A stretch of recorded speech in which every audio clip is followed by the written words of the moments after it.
Well, I've made a lot of videos about this car and my travels with it, but I just recently realized I've never made a comprehensive video about my entire build process and what went into it, so that's what we're doing today.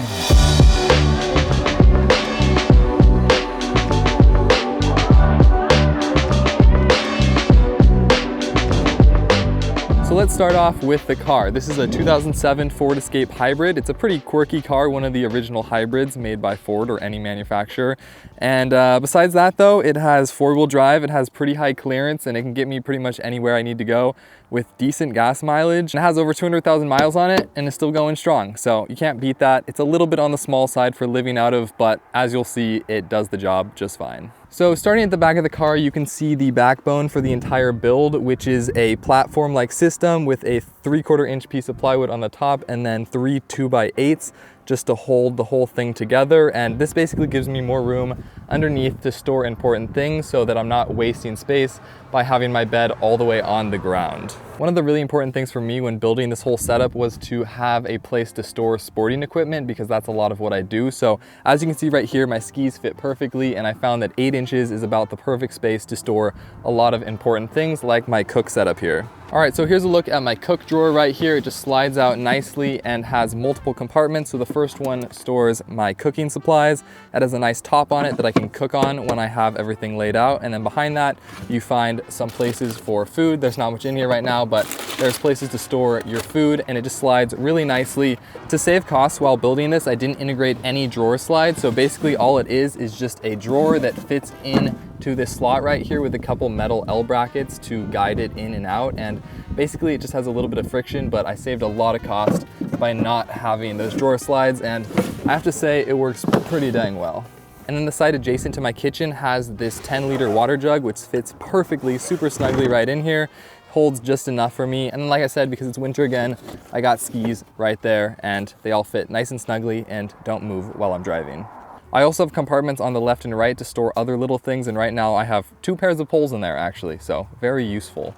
And another thing I integrated into this platform was this little cutout right here so I could access my jack, which thankfully I did because I've already had to use it twice with 2 flat tires, so very glad I added that in.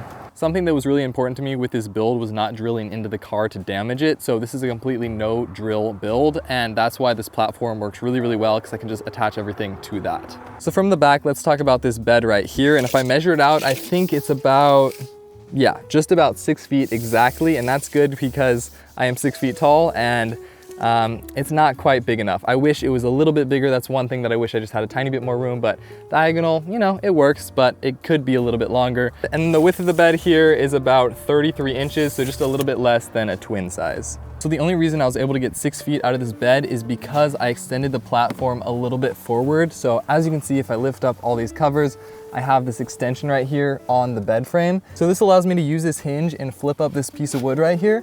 And what I can do now is move that front seat backwards, and so I have room for a passenger to fit in, which is really, really nice. And if I have the passenger gone, push the seat up, drop this down like so, this down, and then you have a 6-foot bed back again.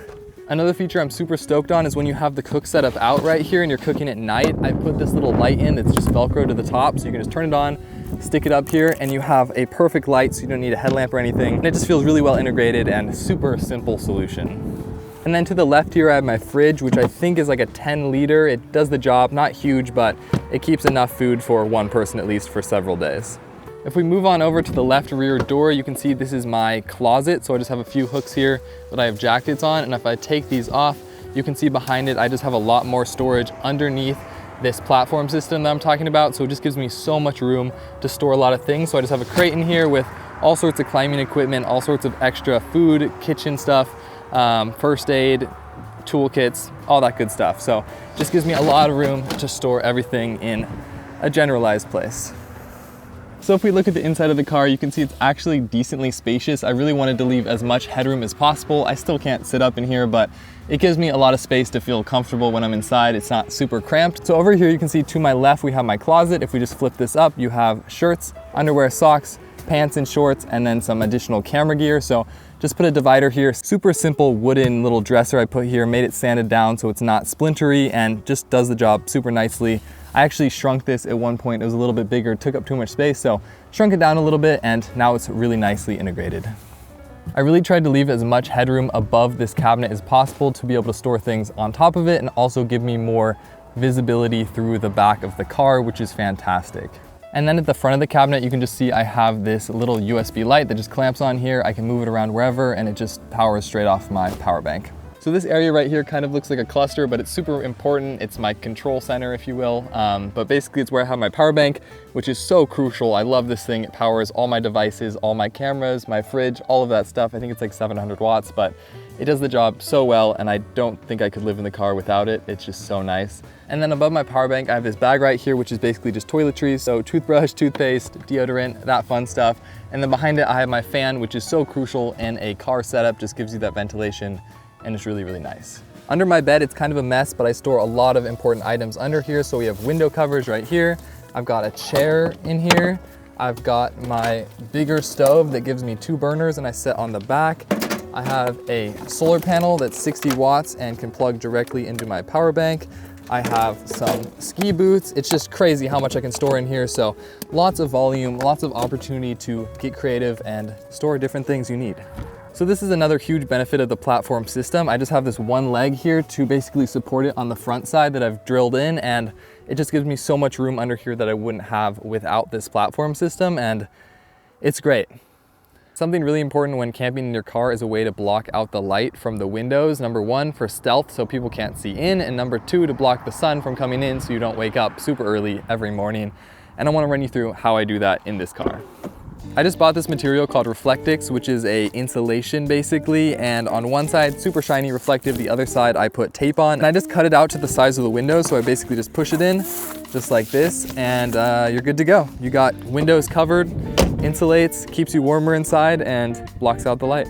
For the back, the setup's basically the same. I just have some Velcro on here, so I just push it against this Velcro on the back door, pop this around, and close it down, and we're sealed up. To block off the front from the back, I created a DIY curtain using a metal rod, which I bent to the shape of the roof, and then I just snuck it into the plastic panels on the side, and then I sewed a piece of black fabric, which basically just slides across the top like a curtain would, and it does a really good job of completely blocking off the light from the front and back and creating some privacy in the back. And I should also mention that the front passenger seat just stores miscellaneous things like a backpack, a tripod, some miscellaneous jackets and such, and it's just a good place to store things when you don't have a passenger.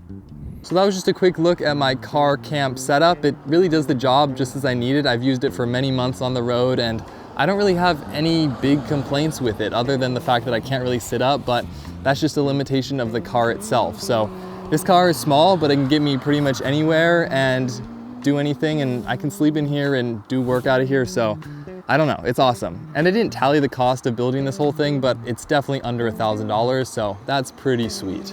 So basically, if you're thinking of building a car setup, you should do it because it's not actually that difficult. You can make it super simple like this one, and it can take you a lot of really cool places and be very comfortable. So yeah, that's it for this video. If you liked it, please like, share, and subscribe down below, and I will see you all next time.